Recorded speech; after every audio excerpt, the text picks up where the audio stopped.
Hello guys, for today's video I want to show you how I do my everyday makeup look. So if you want to know, then please keep on watching. So let's start by using this Myra VITASMOOTH Hydrating Facial Moisturizer to prime and moisturize my face. You can use your hand to spread it all over your face. So after putting some moisturizer, I usually massage my face like this.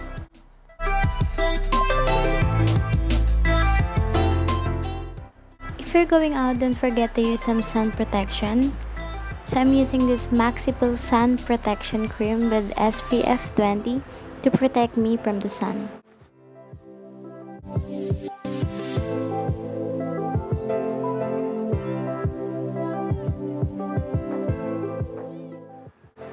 I'm not gonna use any liquid foundation or concealer this time, so I'm using my favorite two-way cake powder from Maybelinne. You can use this to conceal your under eye and dark spots.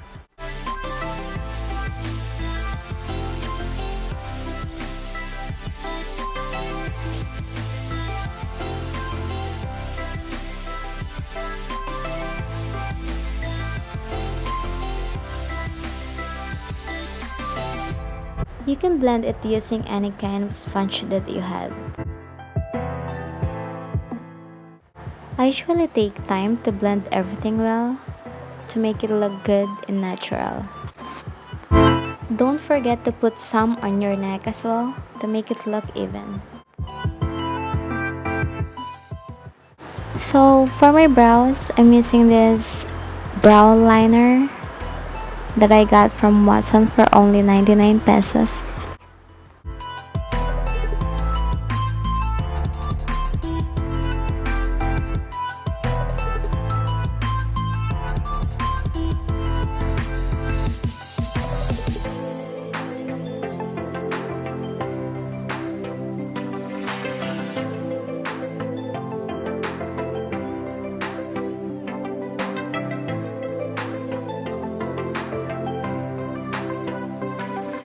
So to set my eyebrows, I'm using this EV Advanced Brown Gel Medium Brown.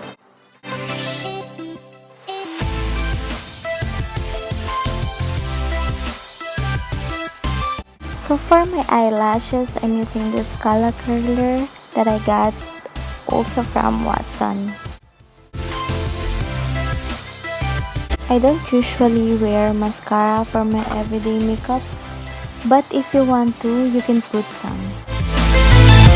So for my eyeshadow, I'm using this nude eyeshadow palette with the shade of CHIC using my eyeshadow base brush.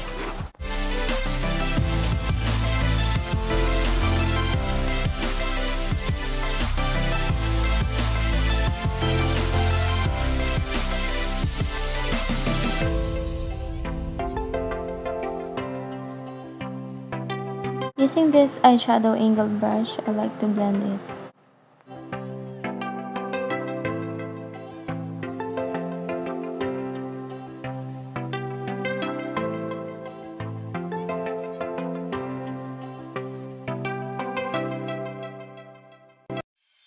So for my nose contour, I'm using the same brush that I use on my eyeshadow.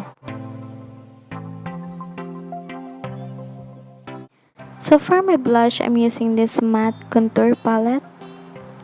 I choose this color and put it using my blusher brush.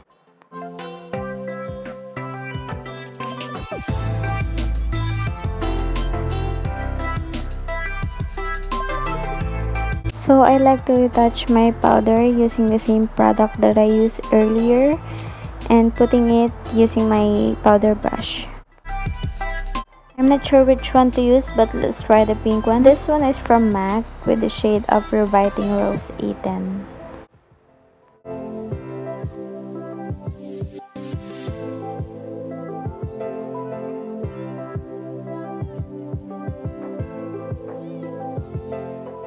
So it's time to fix your hair. I actually have bangs, so let's put it down.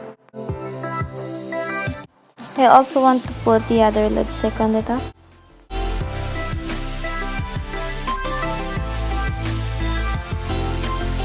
This one is EB Matte Posh Plum. So that was it guys for my everyday makeup look.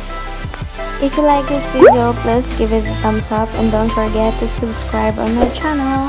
Hit that bell button below to get notified every time I upload videos. Thank you so much guys. See you soon.